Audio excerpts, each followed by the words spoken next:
जय माता दी। बड़ों को मेरा चरण स्पर्श और छोटों को मेरा प्यार। कैसे हैं आप सब? आइए वीडियो की शुरुआत करते हैं और जानते हैं कि वृश्चिक राशि वालों के लिए जनवरी का मंथ क्या क्या खास चीजें लेकर आया है।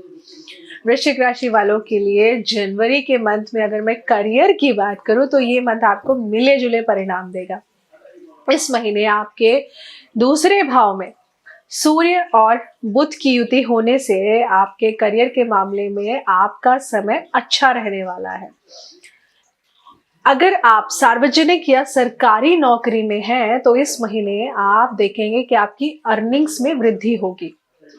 कुछ लोगों को तो विदेश में नौकरी का मौका भी मिल सकता है। इसके अलावा जो लोग खुद का व्यवसाय कर रहे हैं, जिनका बिजनेस है, उन्हें अपने व्यवसाय में महत्वपूर्ण इन्वेस्टमेंट करने से बचना चाहिए, क्योंकि आशंका है कि आप अपने लक्ष्य पूरे नहीं कर पाएंगे, जिसके कारण आपको नुकसान हो सकता है। अगर आप इस महीने करियर बदलने पर विचार कर रहे हैं तो सावधानी पूर्वक योजना बनाएं, ये बहुत जरूरी है। ऐसा करने से पहले उस क्षेत्र में से जो भी उसका एक्सपर्ट है आप वो जान लीजिए। काम के क्षेत्र के बारे में सब कुछ जाने और हर चीज जानने के बाद ही आप चीजों को आगे मूव करिए। ऐसे नहीं कि किसी ने बोल दिया और आपने कर लिया, वो चीजें आपके लिए फेवरेबल नहीं रहेंगे। कुल मिलाकर जनवरी के महीने में अगर आप कुछ नया करने का विचार बना रहे हैं तो इस विषय में पहले अच्छे से आप जानकारी एकत्रित करिए, इकट्ठा करिए। उसके बाद ही किसी भी चीज का फैसला लीजिए, तभी चीजें आपके लिए सही रहेंगी। इस महीने 12वें भाव में केतु स्थित होगा और इसी भाव पर राहु की दृष्टि पड़ रही होगी, जिसके चलते आपके खर्चे अत्यधिक बढ़ सकते हैं। ऐसे में आपको फिजूल खर्चे करने से बचना चाहिए। अपनी इस आदत पर, इस हैबिट पर नियंत्रण बनाए रखने की जरूरत है। धन खर्च करने से पहले अच्छी तरह सोच विचार कर खर्च करें। ऐसा करने से आपको अच्छे परिणाम प्राप्त जरूर होंगे। यदि आप इस महीने कोई व्यवसाय शुरू करने का विचार बना रहे हैं तो इसका परिणाम अनुकूल रहने वाला है। आपको आर्थिक लाभ देखने को मिल सकता है, लेकिन इसके साथ ही आपको आवश्यक खर्चों से बचना होगा, वरना आगे के लिए समस्याएं पैदा हो सकती हैं। पैसे खर्च करने के लिए एक अच्छा बजट बनाएं और उसी के आधार पर आप पैसों को खर्च करिए। इससे आप अनावश्यक खर्च करने से बच सकेंगे। प्लानिंग करके खर्चा करेंगे तो अच्छा रहेगा। पैसे को किस तरह से बचाएं, कहाँ इन्वेस्ट करें, इसके लिए आप एक प्लानिंग करके चीजें को करेंगे तो बहुत बढ़िया रहेगा।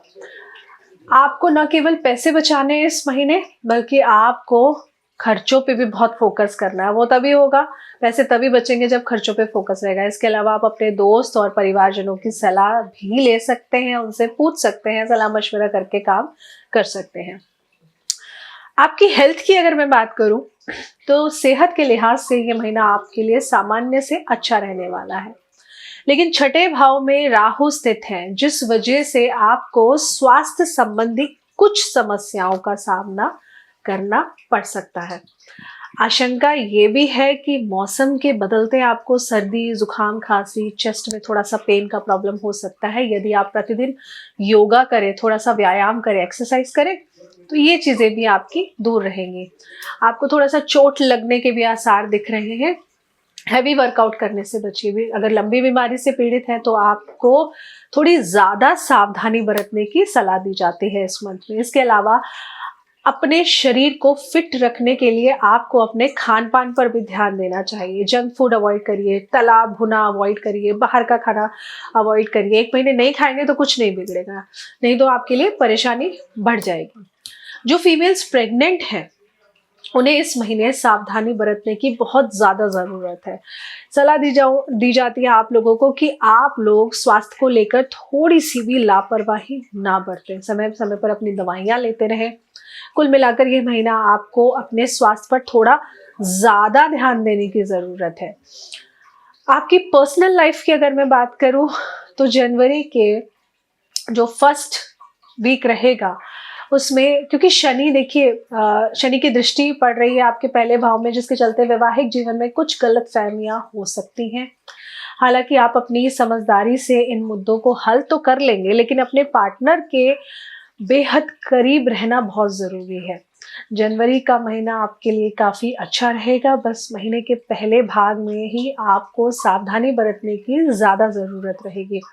उसके बाद धीरे धीरे सब ठीक होने लगेगा। तो आर्ग्यूमेंट्स को बढ़ाइएगा मत, आप अपनी पर्सनल लाइफ को इम्प्रूव करेंगे तो चीज़ें और इम्प्रूव होंगी। आपको मैं सलाह दूंगी कि जीवन साथी से ज़्यादा आर्ग्यूमेंट्स ना करें। अगर आपको लग रहा है उनकी गलती भी है, थोड़े टाइम रुक जाइए, फिर समझाइए, हर काम को साथ में करने की कोशिश करें तो बहुत ही अच्छा है। सलाह मशवरा एक दूसरे का लेकर काम करें तो अच्छा है। एक दूसरे की छोटी छोटी ख्वाहिशों का ख्याल रखेंगे तो बहुत बढ़िया रहेगा। बेहतर होगा कि फालतू अननेसेसरी इधर उधर की चर्चा मत करिए, क्योंकि ये आपके रिश्तों में दरार पैदा कर सकती है। किसी और की वजह से आपकी लड़ाई हो सकती है। जो लोग लंबे समय से किसी रिश्ते में हैं, उनके लिए भी ये समय अच्छा नहीं है। तो देखिए, यहाँ पर इन चीज़ों को अवॉइड करने का सबसे बढ़िया तरीका यही है कि आप किसी दूसरे की बात को मत करिए, सिर्फ अपनी चीज़ों, अपने बारे में डिस्कशन करिए, वो ज़्यादा अच्छा रहेगा।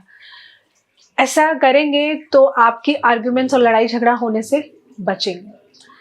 साथ ही में आप अपने लाइफ पार्टनर को अगर गिफ्ट देंगे, उनका मन खुश हो जाएगा उससे, और रिलेशन में भी आप देखेंगे कि इम्प्रूवमेंट और अच्छी हो रही है। आपकी पारिवारिक लाइफ की अगर मैं बात करूं तो इस महीने आपका पारिवारिक जीवन बेहद ही शानदार रहने वाला है। पारिवारिक इन द सेंस, कुल मिला के सबके साथ आपके रिश्ते कैसे रहेंगे, क्योंकि देखिए आपके चौथे भाव में चौथे भाव का गोचर कहीं ना कहीं ये आपको बता रहा है कि आपका पारिवारिक जीवन बहुत ही उत्तम रहने वाला है। बस ध्यान देना है वो ये कि लड़ाई झगड़ा अवॉइड करिए, आसपास के लोगों की बातों को सुन लीजिए, लेकिन बहुत सीरियस मत लीजिए। सीरियस लेंगे तो उनकी वजह से इश्यूज हो जाएंगे। जो बच्चे स्कूलिंग में है या एजुकेशन में है, तो आप लोगों को इस मन ध्यान देना है कि देखिए, ये एक वो इम्पोर्टेंट समय है कि अगर ये आपके हाथ से निकल गया ना, तो आगे शायद ये समय आपको पलट के नहीं मिलेगा। तो अगर आपने मेहनत नहीं करी थी, इस मंथ थोड़ी ज्यादा मेहनत करने की आप लोगों को जरूरत है, क्योंकि अगर आप ऐसा नहीं करेंगे तो बाद में आप रियलाइज करेंगे कि आपसे बहुत बड़ी गलती हो गई, आपने गलत किया, ऐसा आपको नहीं करना चाहिए था। जिन लोगों को शादी करनी है, जो लोग लॉन्ग डिस्टेंस रिलेशन में भी हैं, जिन लोगों को शादी करनी है, तो आप लोगों के लिए भी समय मैं कहूंगी अनुकूल है, लेकिन 20 तारीख के बाद चीजें आप लोगों के लिए सेटल होनी शुरू हो जाएंगी, ठीक होनी शुरू हो जाएंगी। जो लोग मैरिड हैं उनके लिए मैं पहले ही बता चुकी हूँ कि किसी और को लेकर बातचीत मत करिए। और जिन लोगों का बिजनेस है, आप लोगों के लिए ये समय बहुत ही उत्तम रहने वाला है। उत्तम इसलिए कहूंगी, जो पहले से आप कर रहे हैं उस पर फोकस करिए, उसको अच्छे से करिए तो उत्तम है। लेकिन जो पहले कर रहे हैं आपने वो भी प्रॉपरली नहीं किया, और नए नए और अपने साथ आप क्लाइंट्स जोड़ रहे हैं, नया नया और काम ला रहे हैं, तो उसमें क्या होगा कि जो नए आप काम लेकर आए हैं वो भी खराब होंगे और पुराने वाले भी नहीं होंगे। तो आपका जो अब तक आप काम कर रहे हैं उस पर फोकस बना के रखिए, ये बहुत ज्यादा जरूरी है आपके लिए। अब मैं आपकी उपाय की बात करूं तो उपाय के तौर पर आपको क्या क्या करना चाहिए। देखिए, उपाय के तौर पे आपको हनुमान चालीसा का पाठ रेगुलर करना चाहिए, क्योंकि अगर आप ऐसा नहीं करेंगे तो ऐसा ना करने से आप देखेंगे कि आपकी पर्सनल लाइफ भी खराब हो रही है, आपके प्रोफेशनल लाइफ भी खराब हो रही है, आपके आसपास के लोगों के साथ भी आपके रिश्ते खराब हो रहे हैं। तो ये जनवरी का मंथ आप हनुमान चालीसा का पाठ जरूर करिए। इसके अलावा आप मंगलवार के दिन नीम के पेड़ पे जल चढ़ाना शुरू करिए। जल में थोड़ी सी चीनी मिलाकर आप नीम के वृक्ष पे तांबे के लोटे में जल लेकर, स्टील के लोटे का यूज नहीं करना है, नीम के पेड़ पे आप जल चढ़ाना शुरू करिए। ऐसा करने से आपका मंगल ग्रह भी अच्छा होगा और आपको लोगों का सपोर्ट मिलना शुरू हो जाएगा। और इसके अलावा आप कोशिश करिए कि मंगलवार के दिन आप मीठे का प्रसाद मंदिर में बांटे। मंदिर में जो मंदिर के अंदर लोग खड़े हैं उनको बांटे। मंदिर से बाहर आकर घर आ रहे हैं, रास्ते में कोई मिल गया, उनको प्रसाद नहीं देना है। आप मंदिर में ही खड़े रह के प्रसाद बांटिए और थोड़ा सा अपने ले जाइए, बाकी मंदिर में ही छोड़कर आ जाइए।